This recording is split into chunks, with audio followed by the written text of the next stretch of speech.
Hey guys, this is Sasha, and I am coming to you with my first TTC vlog slash intro video.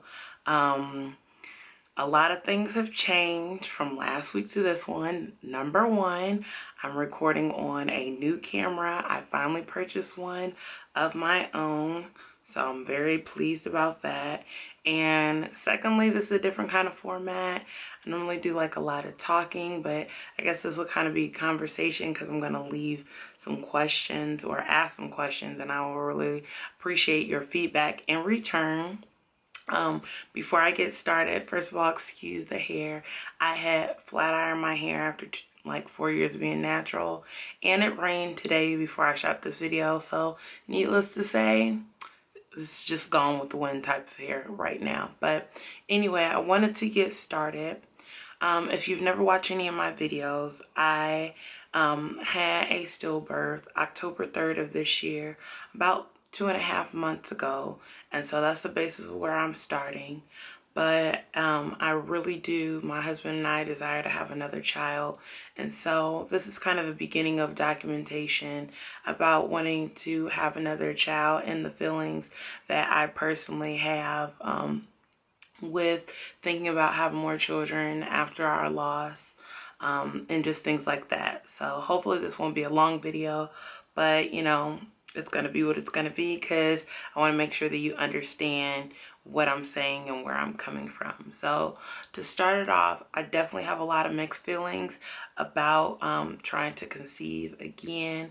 On one hand, I feel like I have such a strong desire in my heart to be a mother, and on the other hand, I feel like when we do have another child, I don't want to ever lose my daughter Shalaya, because it's been a real hard struggle, even with me feeling like being a mother, which I'm going to talk about that in a whole separate video, because that's a struggle that people who have lost a child definitely feel, like you are not a mother. So I kind of want to share that experience separately. But in regards of TTCing, I guess I would consider this my second cycle, although let me backtrack. When I had my daughter, I had the postpartum bleeding for literally a month, and then after 4 weeks, it stopped, and then 5 days later I had my first period, which started, I guess, my first cycle, because we did try. And my AF or Aunt Flo was on for 9 days. I do not think I ovulated whatsoever. I took a couple OPK tests, but that was like days 15, 16, so I might have missed my ovulation. And then I was doing some temping, but it wasn't a huge deal because I knew my body needed to I needed to recover. I'm not going to say my body did because, again, I had no tearing, no nothing. But I needed to deal, and I'm still dealing with the loss of my daughter at 40 weeks 1 day. So I don't want this to be confused with, oh, she's trying to replace her daughter. Absolutely not. But I do have empty arms, and I do desire, and I know what God has showed me in regards of another child even before we left the hospital. So hopefully that's not confusing, but when I say that before we left the hospital, the Lord already revealed to me the name of another child. That is how I know God has worked with me to let me know that I was meant to be a mother, and that I still am Shalaya's mother, no matter if we have no more children or if we have 50 more children. So in regards to this TTC journey, I am in what I consider the second cycle. Like I said, the first cycle was getting balanced. That first cycle lasted 31 days, and on the 32nd day, that evening, AF showed up. So that was pretty good, because I was a little concerned when AF did not show up at cycle day 28, because that's the cycle I used to have prior to Shalaya. I did start taking Vitex. And I found it to be helpful. I continued taking it while I was on my cycle. It says in the directions to take a break. So my breaks are planned on for Vitex to be when I think I'm around ovulation. So Once I get towards cycle day 10, which is coming up, I'm going to stop taking Vitex until when I know my ovulation is completely gone. AF was probably a couple days away if I have not had a positive pregnancy test by then. So currently I'm in my second cycle and I am on day number 7. So things are going pretty good. Like I said, I've been taking Vitex, and I got my Vitex from the vitamin shop. In fact, I have right here. I have the Nature's Way brand. Hopefully that focuses in. Yeah, there you go. So that you can see it. So that's the brand that I got. It was relatively inexpensive. There's more expensive brands, but I chose not to use that. And also I am just taking regular multivitamins. I have all my vitamins here just in case people want to see what I'm taking. I'm taking the gummies just because so many pills, and I'm taking the Alive gummies. When I went to a herbologist a few years ago, they had stated that Alive is one of the best brands to take as a multivitamin.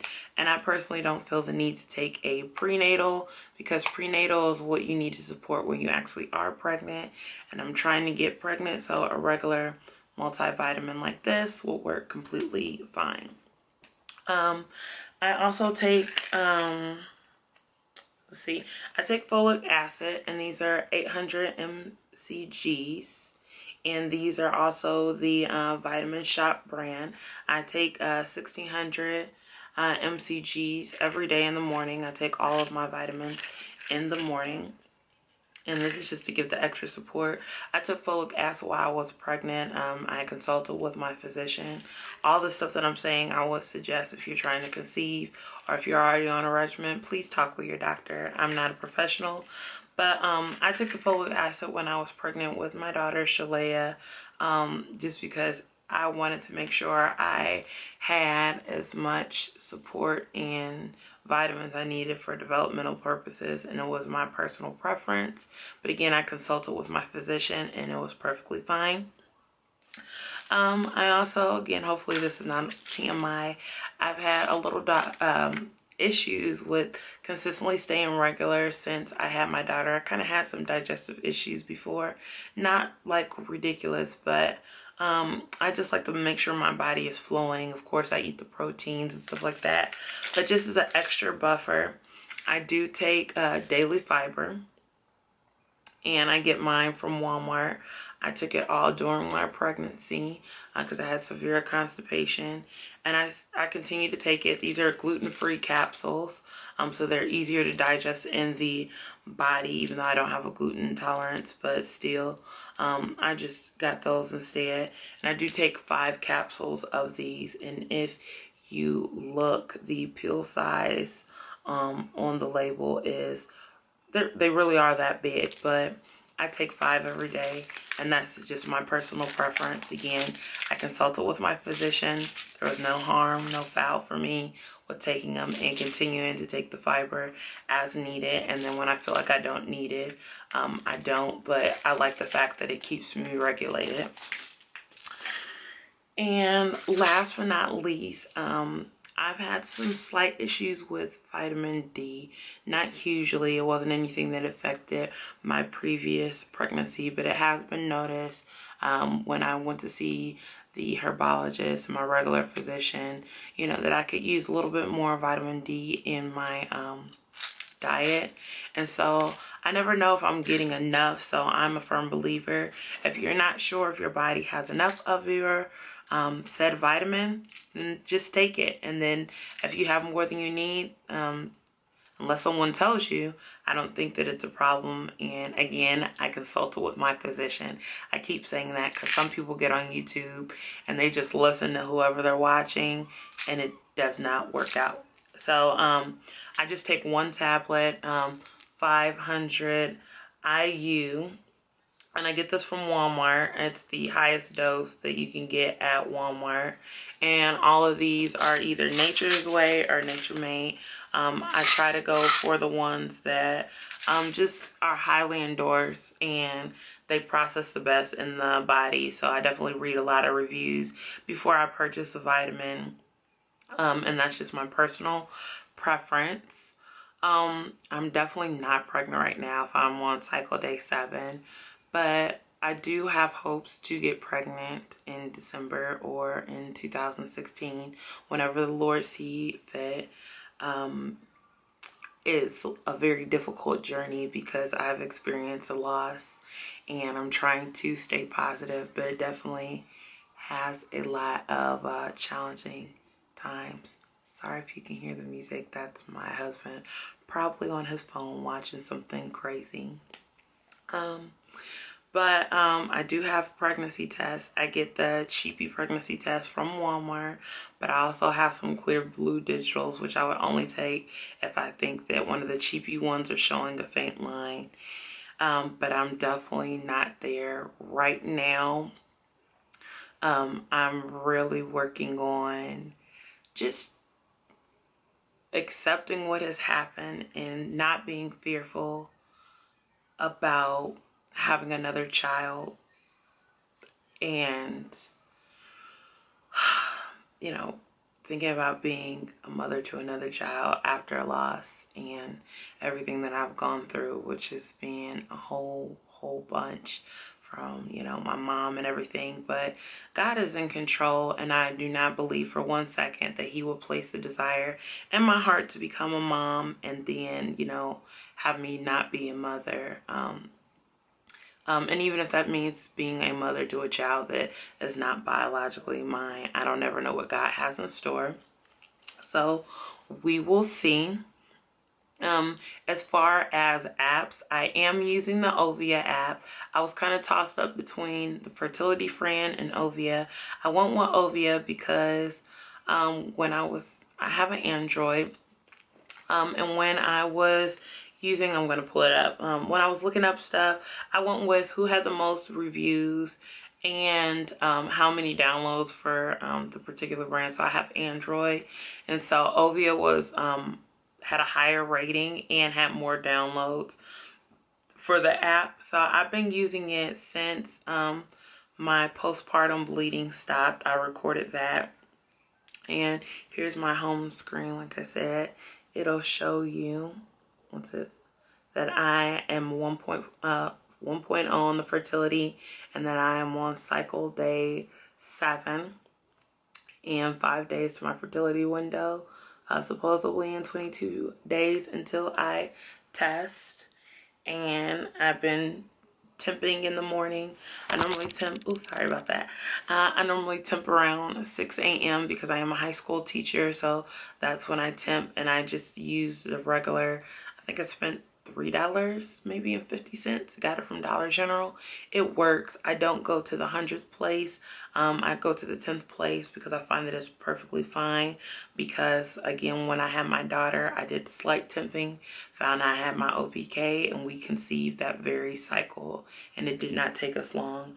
So I don't feel the need to have a more precise thermometer just to record it, because my temp will normally shoot up at like 98.5 or 6, and generally stays around 97. So I can tell when I am ovulating, which like I said, I don't think I ovulated last month whatsoever because I didn't really see that. And when I thought I might have ovulated, it was so faint after looking at it again that I don't think that was an OPK positive read on my test. But here's my chart, and hopefully you can see once it focuses, my measurements are all over the place. So currently I'm kind of rising back up, but I'm in the, sorry about that, I'm in the 97.5 range, which is a normal temperature for me.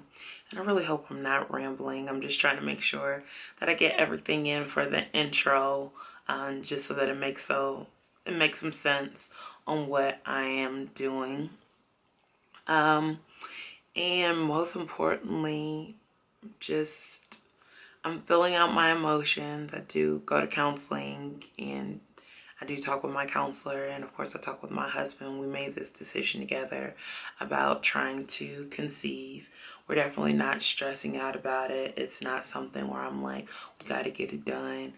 We already have jobs, so I'm not adding this in as another job. It's just something that I'm monitoring when I want to make sure that my body's healthy and ready to sustain another pregnancy so soon when we do get pregnant. And I want to have good spirits and high hopes. I don't want to give this child anything less than what I gave Shalaya while I was carrying her. And with that being said, because I don't want this to be too long, I am in the process of trying to lose some weight. I know my update video, I never mentioned it, but in my pregnancy, I started her off around 240, and I'm going to make sure I insert pictures so that you can see like what I was, and I can actually just insert it while I'm talking.